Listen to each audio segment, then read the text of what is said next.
Mencari timba si anak dara, di bawah sarang burung tempua. Salam hormat pembuka bicara, selamat siang untuk semua. Assalamualaikum warahmatullahi wabarakatuh. Yang terhormat Ibu Betty Susanti MPD, selaku dosen pembelajaran Bahasa Indonesia di SD kelas tinggi, dan teman-teman mahasiswa-mahasiswi SDKIP Muhammadiyah Oku Timur semester 4. Saya, Lia Anjani Putri Panggonaan, perwakilan dari kelompok 6, akan memaparkan materi tentang langkah-langkah kegiatan pembelajaran Bahasa Indonesia di SD kelas tinggi dalam keterampilan menyimak.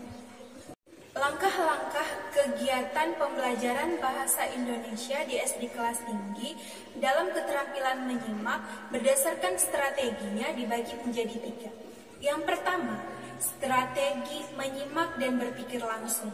Yang kedua, strategi pertanyaan-jawaban.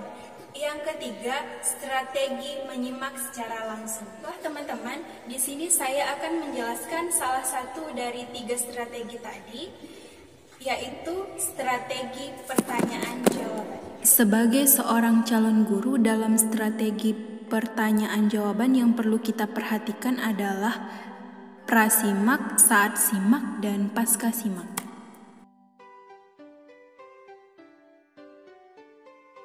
Assalamualaikum warahmatullahi wabarakatuh. Apa kabar semuanya anak-anak?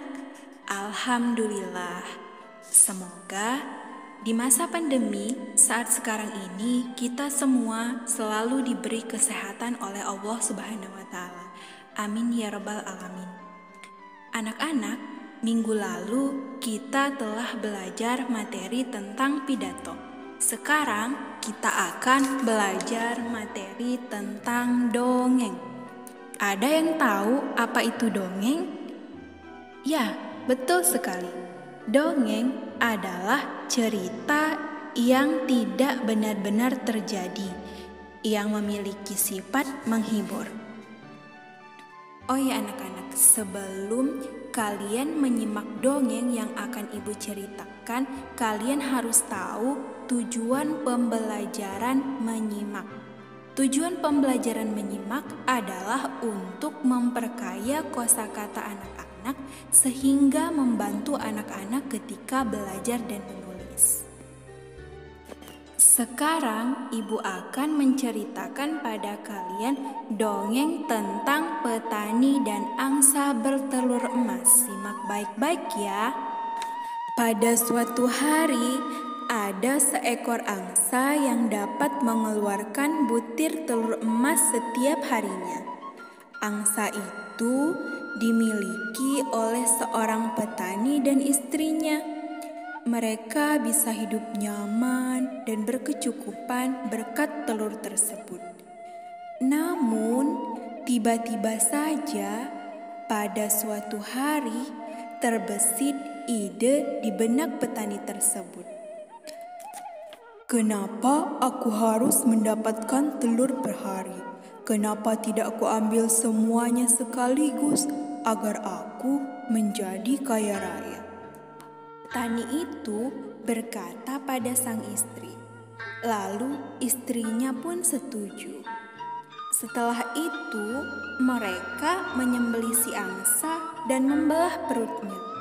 Alangkah terkejutnya mereka ketika melihat perut angsa itu hanya berisi daging dan darah. Tidak ada telur sekalipun, apalagi emas. Akhirnya mereka pun menangis sejadi-jadinya. Tak ada sumber penghasilan tetap yang bisa mereka andalkan.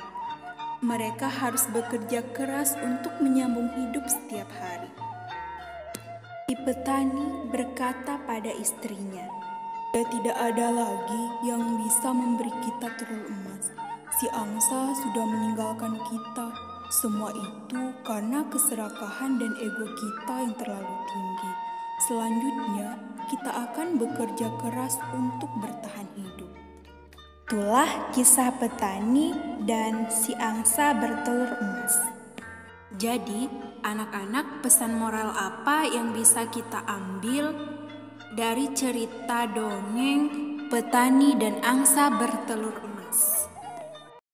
Teman-teman, demikianlah penjelasan dari kami, semoga bermanfaat untuk kita semua. Minum jamu sehatkan raga, makan buah sehatkan mata, tanamkan ilmu di dalam dada, amalkan ia di kehidupan nyata. Kami akhiri dengan wassalamualaikum warahmatullahi wabarakatuh.